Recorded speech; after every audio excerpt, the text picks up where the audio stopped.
Hi guys, welcome to our channel. आज हमारे mathematics के टीचर हमें फैक्टर्स समझाएंगे। चलो समझते हैं। अगर आपको अच्छा लगे तो हमारे चैनल को लाइक, शेयर एंड सब्सक्राइब करना।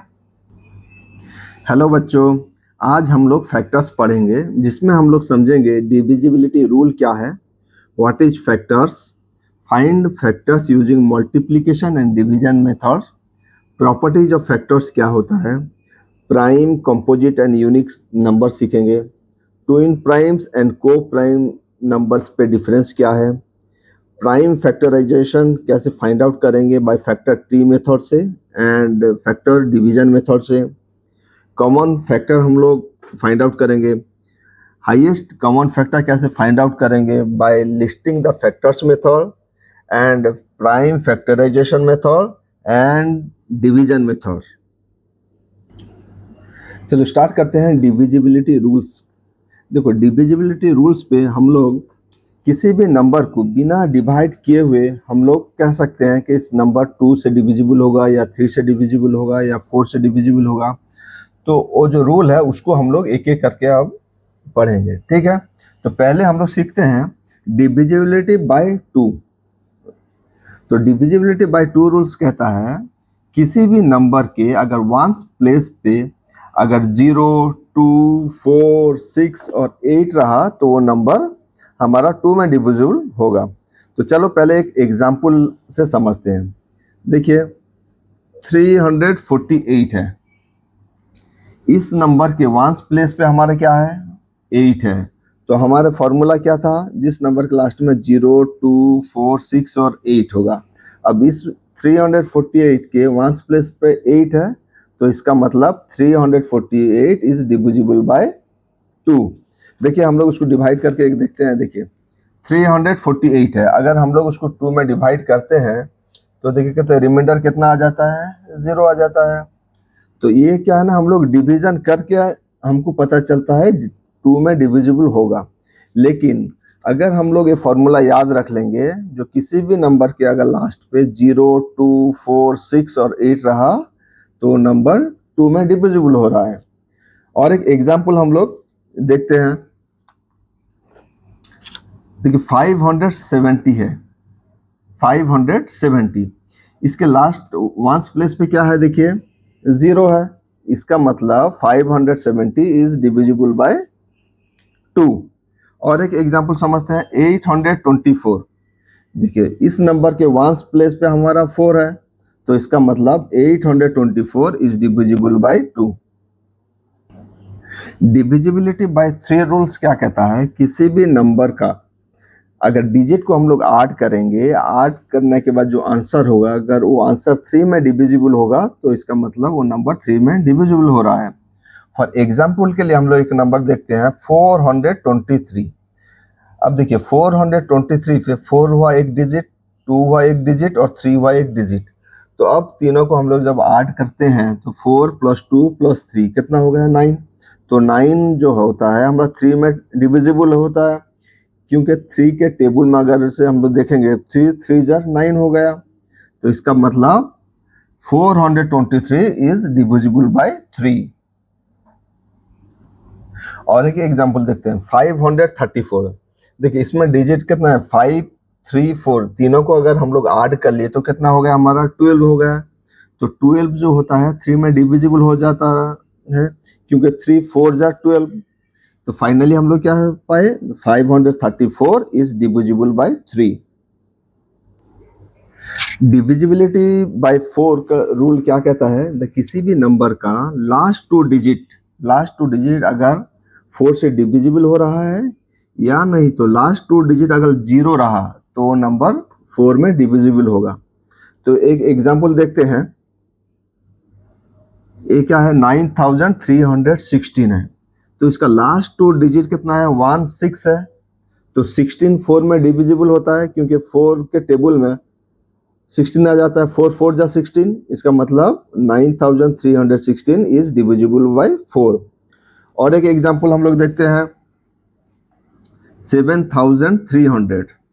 देखिए इस नंबर के 7300 के लास्ट 2 डिजिट पे क्या है, 0 0 है, तो इसका मतलब है 7300 is divisible bye 4। Divisibility bye 5 rule क्या कहता है कि न किसी भी नंबर के वंस प्लेस पे अगर 0 और 5 रहा तो नंबर 5 में डिविजिबल होगा। तो एक एग्जांपल देखते हैं। ये देखिए नंबर है 4825। इसका मतलब इसके वंस प्लेस पे क्या है, 5 है, 5 है, इसका मतलब 4825 इज डिविजिबल बाय 5। तो और एक एग्जांपल हम लोग देखते हैं। ये कितना है, 8530। देखिए 8530 के वंस प्लेस पे क्या है, 0 है। जब 0 है इसका मतलब हमारा फॉर्मूला क्या था, जो किसी भी नंबर के वंस प्लेस में 0 या 5 रहेगा, तो यहाँ पे क्या है, 0 है, इसका मतलब 8530 is divisible bye 5। Divisibility bye 6 rule कहता है किसी भी नंबर अगर 2 और 3 से डिविजिबल होगा तो इसका मतलब वो नंबर 6 में डिविजिबल होगा। तो हमको क्या देख करना है, पहले एक एक करके चेक करेंगे वो नंबर 2 में डिविजिबल हो रहा है, फिर चेक करेंगे अगर 3 में डिविजिबल हो रहा है तो इसका मतलब वो नंबर हमारा 6 में डिविजिबल होगा। एक एग्जांपल लेते हैं। देखिए 4170 नंबर क्या, 4170 एक नंबर है। पहले हम लोग चेक करेंगे इस नंबर 2 में डिविजिबल हो रहा है या नहीं। हमको पता है वंस प्लेस में अगर 0 रहा इसका मतलब वो नंबर डिविजिबल बाय 2 होगा। देखिए 4170 इज डिविजिबल बाय 2। अब हम चेक करेंगे ये नंबर 3 में डिविजिबल हो रहा है कि नहीं। तो उसके लिए 3 का हमें पता है, पहले हम लोग उसके डिजिट को ऐड करेंगे। देखिए 4170 के डिजिट को अगर हम लोग ऐड किए तो कितना हुआ, 4 + 1 + 7 + 0 कितना हो जाता है, 12। तो 12 3 में डिविजिबल है क्योंकि 3 4 जा 12 आ गया। तो इसका मतलब देखिए 4170 डिविजिबल बाय 2 और 3। तो फाइनली हम लोग क्या समझे, तो ये नंबर जो है 2 और 3 से डिविजिबल हो गया, इसका मतलब ये number is divisible bye 6। Divisibility bye 8 rule क्या कहता है, अगर किसी भी नंबर का लास्ट 3 डिजिट डिविजिबल बाय 8 होगा या नहीं तो लास्ट 3 डिजिट अगर 0 रहा तो वो नंबर डिविजिबल बाय 8 होगा। ठीक है, तो एक एग्जांपल देखते हैं हम लोग। देखिए 7536, इसका लास्ट 3 डिजिट क्या है, 536, 536 है। अब बस हमको डिविजिबल पूरा नंबर नहीं करना होगा, सिर्फ 536 को डिविजिबल करना होगा 8 से। हो रहा है कि नहीं हमको चेक करेंगे। देखिए हम लोग यहाँ पे डिवाइड किए हैं। देखिए 536 को अगर 8 में हम लोग डिवाइड किए तो आंसर कितना आ जाता है, 0, मतलब 8 से डिविजिबल है। तो इसका मतलब हो गया क्या है, तो whole number 7536 is divisible by 8। ठीक है, अब हम लोग और एक एग्जांपल चेक करते हैं। 53,000 इज डिविजिबल बाय 8 और नॉट। देखिए इस नंबर के लास्ट 3 डिजिट यानी वंस प्लेस, टेंस प्लेस और 100 प्लेस पे क्या है, 3 0 है। तो हमारा फॉर्मूला क्या था, जिसके लास्ट में लास्ट 3 डिजिट 0 रहेगा वो नंबर 8 से डिविजिबल होगा। देखिए इस नंबर के लास्ट 3 डिजिट में क्या है, 3 0 है, तो इसका मतलब ये नंबर हमारा divisible by 8। Divisibility bye 9 rule कहता है अगर किसी नंबर का हम लोग डिजिट ऐड करेंगे, जो जितना आंसर होगा अगर वो आंसर 9 में डिविजिबल होगा तो इसका मतलब वो नंबर 9 पे डिविजिबल होगा। हम लोग एक एग्जांपल से समझते हैं। देखिए 612 है, इसका डिजिट हम लोग कितना है, 6 1 2 है, इसको ऐड करेंगे तो कितना हुआ, 6 + 1 + 2 9 हो गया। तो 9 जो है हमारा 9 पे डिविजिबल हो रहा है क्योंकि 9 1 ज़ा 9। तो फाइनली हम लोग क्या समझे, 612 इज डिविजिबल बाय 9। अच्छा और एक एग्जांपल हम लोग समझते हैं। देखिए 927 है, तो इसका हम लोग अब पहले डिजिट को ऐड करेंगे। 9 + 2 + 7 तो कितना होगा, 18। तो 9 के टेबल में हमारा क्या 18 है क्योंकि 9 2 ज़ा 18 हो जाता है।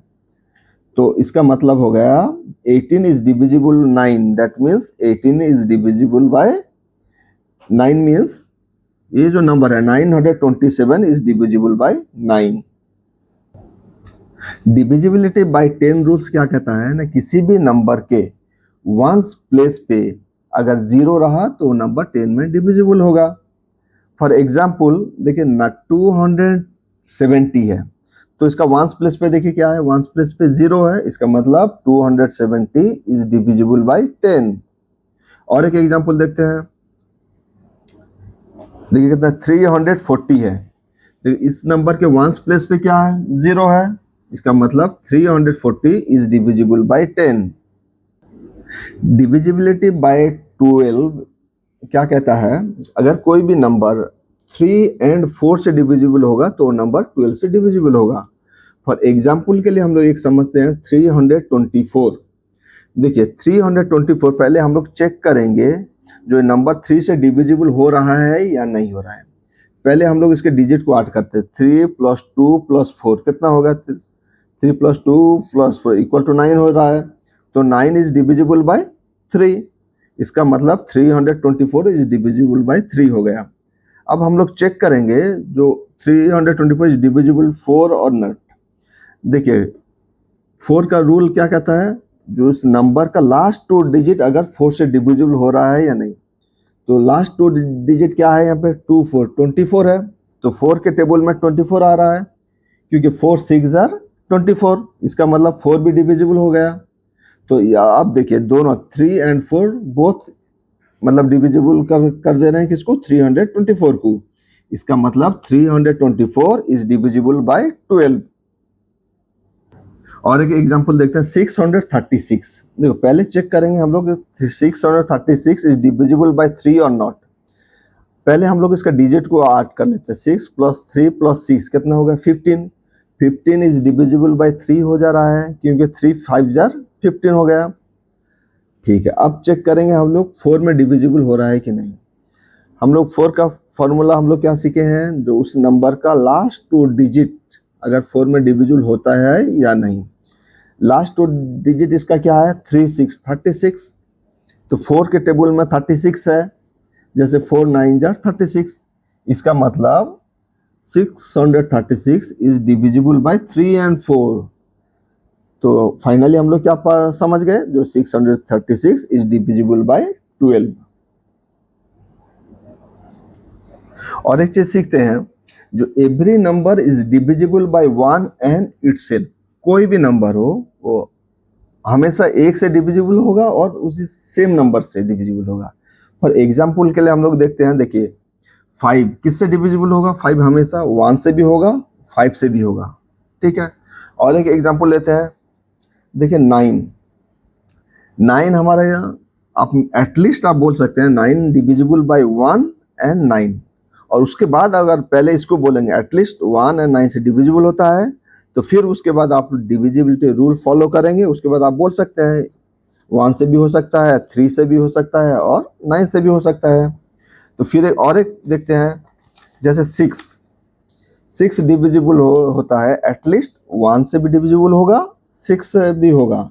फिर उसके बाद अगर से बोलेंगे एज पर डिविजिबिलिटी रूल, आप बोल सकते हैं 2 से भी हो सकता है और 3 से भी हो सकता है, लेकिन एटलीस्ट आप बोलेंगे कोई भी नंबर अगर बोला, आप बोलोगे 1 से भी होगा और इटसेल्फ मतलब सेम नंबर से भी होगा।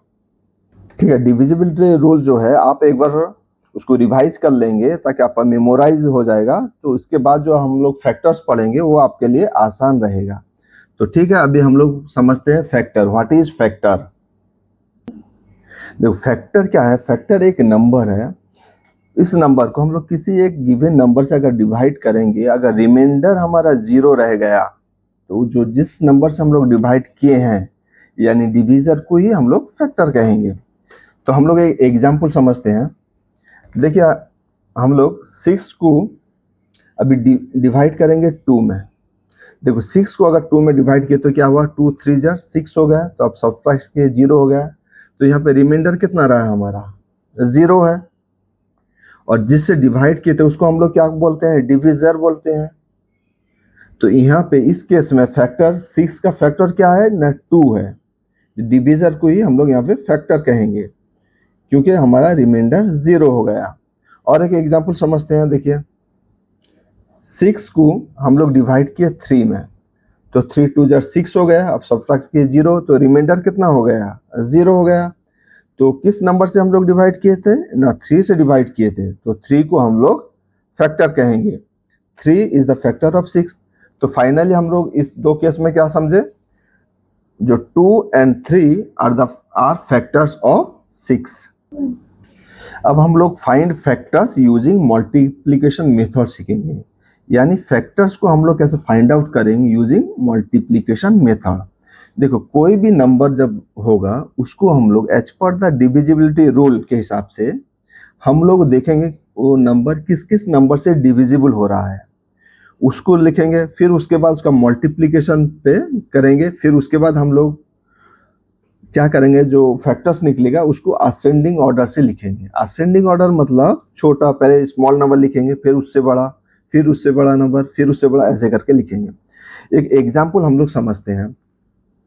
देखिए, लिखा है find factors of 12 using multiplication method. इसका मतलब हमें 12 का फैक्टर्स फाइंड आउट करना है। तो ठीक है, तो 12 का जो है हम लोग एज पर डिविजिबिलिटी रूल के हिसाब से हमको पता है 12 किस किस नंबर से डिविजिबल हो रहा है। हमको पता है as per divisibility rule 12 is divisible by 1, 2, 3, 4, 6 and 12। ठीक है, तो फिर हम क्या करेंगे, हर एक नंबर को किस नंबर से मल्टीप्लाई करेंगे तो हमारा ये 12 निकलता है, उसको हम लोग चेक करेंगे। देखिए, पहले देखो 1 को किस नंबर से मल्टीप्लाई करेंगे तो 12 आएगा ना, 12 से। दूसरा फिर चेक करेंगे ये 2 को किस नंबर से मल्टीप्लाई करेंगे जब 12 होता है, 6 से। फिर देखेंगे 3 को किस नंबर से मल्टीप्लाई करते हैं, 4 से 12 होता है। फिर देखेंगे 4 को 3 से मल्टीप्लाई करते हैं, 12 होता है। फिर देखेंगे, एक एक करके हमको देखना है। 4 के बाद फिर देखेंगे 6 को किस नंबर से मल्टीप्लाई करेंगे तो 12 होता है, 12 2 से। फिर देखेंगे 12 को किस नंबर से मल्टीप्लाई करें, 1 से मल्टीप्लाई जब हम लोग करेंगे तो 12 होता है। लेकिन हमको यहीं पे एक चीज देखना है, जब हम लोग मल्टीप्लिकेशन करते रहेंगे, अगर कोई रिपीटेड आ गया, जैसा 3 4 4 3 ये रिपीटेड आ गया है, तो इसके बाद हम लोग नेक्स्ट जो है ना 6 × 2 = 12 और 12 × 1 = 12, इसको हम लोग नहीं करेंगे, हम लोग वहीं पे स्टॉप कर देंगे। ठीक है, तो इसलिए मैं इसको लिखा हूँ when factors are repeated no need to continue. ठीक है, तो हम लोग कहाँ तक करेंगे, हम लोग जब मल्टीप्लिकेशन का होगा हम लोग बस यहीं तक ही करेंगे। तो अब क्या है ना, हम लोग फैक्टर लिखेंगे। देखिए, फैक्टर यहाँ पे क्या क्या हो गया, 1 एक फैक्टर, 12 फैक्टर, 2 है, 6 है, 3 है, 4 है। तो इस सब फैक्टर को हम लोग क्या नहीं असेंडिंग ऑर्डर से लिखेंगे। ठीक है, तो पहले लिखेंगे क्या, पहले लिखेंगे 1 एक फैक्टर हो गया, उसके बाद लिख देंगे 2 एक फैक्टर, उसके बाद एक लिख देंगे 3 एक फैक्टर, उसके बाद लिखेंगे 4 एक फैक्टर, उसके बाद 6 लिखेंगे, लास्ट में जाके हम लोग लिखेंगे 12 असेंडिंग ऑर्डर। देखो, इसलिए हम लोग यहाँ पे क्या लिखे हैं 1 2 3 1 2 3 6 12 आर द फैक्टर्स ऑफ 12। ठीक है, तो और एक एग्जांपल हम लोग समझते हैं। देखिए, find factors of 24 using multiplication method. अब हम लोग क्या करना है, एज पर डिविजिबिलिटी रूल के हिसाब से 24 किस किस नंबर से डिविजिबल हो रहा है पहले हम लोग उसको लिखेंगे। देखिए, 24 डिविजिबल किससे हो रहा है, 1 2 3 4 6 8 12 और 24 भी हो रहा है, लेकिन हमको बस सिर्फ 12 तक ही लिखेंगे। ठीक है, उसके बाद अब हम लोग क्या मल्टीप्लिकेशन करेंगे। देखिए, मल्टीप्लिकेशन में देखिए हम लोग यहाँ से स्टार्टिंग से करते हैं, एक एक नंबर को करेंगे। देखिए, पहले 1 को करेंगे, 1 को किस नंबर से मल्टीप्लाई करेंगे जब 24 होगा, 24। फिर देखेंगे 2 को किस नंबर से मल्टीप्लाई करेंगे, 2 12 में मल्टीप्लाई। फिर 3 को देखेंगे किस नंबर से, 3 × 8 24 हो रहा है। फिर क्या देखेंगे, 4 देखेंगे, 4 × 6 24 हो रहा है। फिर देखेंगे 6 × 4 = 24। फिर 8 × 3 = 24। फिर 12 × 2 = 24। लेकिन यहाँ पे भी हमको एक ध्यान रखना होगा, जब भी हमारा रिपीट हो रहा है, देखो 4 × 6 6 × 4 ये रिपीट हो गया। ये जब रिपीट हो गया तो हम लोग क्या करेंगे ना, तो और उसके बाद का इसको नहीं लिखेंगे। ठीक है, जब रिपीट हो गया वहीं पे स्टॉप कर लेंगे, उसको कंटिन्यू नहीं करेंगे, इसको और नहीं लिखेंगे। तो इसका मतलब है हम लोग क्या लिखेंगे, इसलिए मैं लिखा हूँ, देखिए when factors are repeated no need to continue. Okay, अब हम लोग क्या ना फैक्टर निकाल। देखो फैक्टर यहाँ पे क्या क्या हो जाता है, 1 एक फैक्टर, 2 एक फैक्टर हो गया, 3 एक फैक्टर, 24 एक फैक्टर, 12 एक फैक्टर हो गया, 8 एक फैक्टर हो गया, 4 एक फैक्टर हो गया, 6 एक फैक्टर। जो इतने फैक्टर को हम लोग सिर्फ असेंडिंग ऑर्डर से लिखेंगे। यानी पहले सबसे स्मॉलेस्ट नंबर क्या हो गया, 1 हो गया स्मॉलेस्ट नंबर, फिर उसके बाद उससे थोड़ा बड़ा नंबर हो गया 2, फिर उसके बाद 3 हो जाता है। तो इसको हम लोग असेंडिंग ऑर्डर से लिखेंगे। ठीक है, देखिए अब असेंडिंग ऑर्डर से लिखे तो क्या हो गया, 1 2 3 4 6 8 12 and 24 are the factors of 24। अब सीखेंगे find factors using division method. Same उसी तरह कोई भी नंबर अगर दिया होगा तो हम लोग क्या करेंगे, एज पर डिविजिबिलिटी रूल के हिसाब से हम लोग उस नंबर को चेक करेंगे किस किस नंबर से डिविजिबल हो रहा है, पहले उस नंबर को लिखेंगे। ठीक है, उसके बाद एक एक करके डिविजिबल करेंगे, तो फिर उसके बाद हम लोग फैक्टर लिखेंगे। एक एग्जाम्पल से हम लोग समझते हैं। देखिए एग्जाम्पल क्या है, find the factors of 12 using division method. तो हमको अभी पहले क्या चेक करना है, 12 नंबर किस किस नंबर से डिविजिबल हो रहा है। तो हम देखिए पहले 12 किस किस नंबर से हो रहा है, 1 से होगा, 2 से होगा, 3 से, 4 6 12 से हो रहा है। अब क्या करेंगे, 12 को हर एक नंबर से हम लोग डिवाइड करेंगे। देखिए 12 को पहले किससे डिवाइड करेंगे, 1 से डिवाइड करेंगे। 12 को 1 से डिवाइड किए तो कितना हुआ 12। 12 को फिर 2 से डिवाइड करेंगे, कितना हुआ 6। 12 को 3 से डिवाइड करेंगे, होगा 4। 12 को 4 से डिवाइड किए, होगा 3। 12 को फिर 6 से डिवाइड किए 2। 12 को 12 से डिवाइड करेंगे 1 हो गया। लेकिन हमको यहाँ पे भी एक चीज देखना है, जब हमारे यहाँ पे रिपीट हो जा रहा है 3 4 4 3, एक रिपीट हो गया है ना, जब रिपीट हो जाएगा तब हम लोग उसके बाद कंटिन्यू नहीं करेंगे। ठीक है, तो इसलिए मैंने यहाँ पे लिखा हूँ when factors are repeated no need to continue.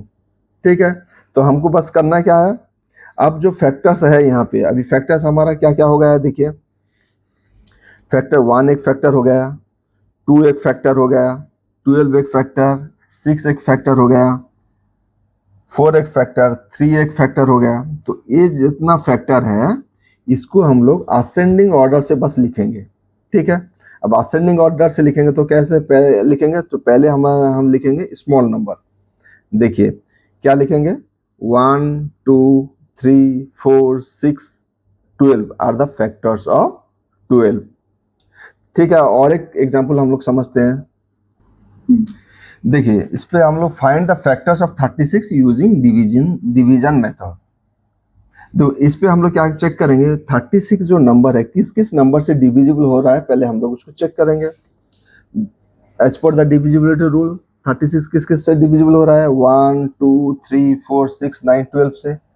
अब क्या करेंगे, 36 को हर एक नंबर से हम लोग डिविजिबल करेंगे 1 बाय 1। देखो 36 को 1 में डिविजिबल किए 36 हुआ, फिर 36 को 2 में डिविजिबल करेंगे, कितना हुआ 18 हो गया। फिर 36 को 3 में डिविजिबल करेंगे, फिर 36 को 4 में डिविजिबल करेंगे 9 हुआ, फिर 36 को 6 में डिविजिबल करेंगे, फिर 36 को 9 में, फिर 12 में डिविजिबल करेंगे। यहाँ पे एक बार हमको देखना होगा, अगर एक रिपीटेड हो गया, देखिए 6 6 रिपीट हो गया है ना 2 बार, तो अब उसके बाद हम लोग इसको डिवाइड नहीं करेंगे, यहीं पे हम लोग स्टॉप कर देंगे। ठीक है, यहीं पे हम लोग स्टॉप कर देंगे और इसको नहीं लिखेंगे। ठीक है, तो इसलिए यहाँ पे भी मैंने लिखा हूँ when factors are repeated no need to continue, बस हम लोग यहीं पे ही रुक जाएंगे, मतलब उसको आगे नहीं डिवाइड करेंगे। ठीक है, अब देखिए यहाँ पे भी क्या हो गया, फैक्टर्स हमारा क्या क्या हो गया, 1 एक फैक्टर हो गया, 2 एक फैक्टर, 3 फैक्टर, 4 6 एक फैक्टर, 9 12 18 और 36। तो इसको हम लोग असेंडिंग ऑर्डर से लिखेंगे, यानी पहले स्मॉल नंबर लिखेंगे फिर उससे बड़ा। देखिए यहाँ पे क्या हो गया हमारा factors, 1 2 3 4 6 9 12 18 36 are the factors of 36। तो ठीक है, आज के लिए हम लोग इतना समझते हैं। फिर नेक्स्ट वीडियो में हम लोग फिर समझेंगे क्या, प्रॉपर्टीज ऑफ फैक्टर समझेंगे, प्राइम कंपोजिट यूनिक नंबर समझेंगे, ट्विन प्राइम्स को प्राइम समझेंगे, प्राइम फैक्टराइजेशन समझेंगे, हाईएस्ट कॉमन फैक्टर कैसे फाइंड आउट करते हैं उसको सीखेंगे, ठीक है। तब तक के लिए आप क्या कीजिए, जो डिविजिबिलिटी रूल है उसको एक दो बार रिवीजन कर लीजिए, ताकि आपको ये सब समझने में बहुत आसान होगी। अगर आपको ये वीडियो अच्छा लगे तो लाइक, शेयर एंड सब्सक्राइब करना, ताकि आने वाले वीडियो का नोटिफिकेशन आपको मिल सके। Thank you.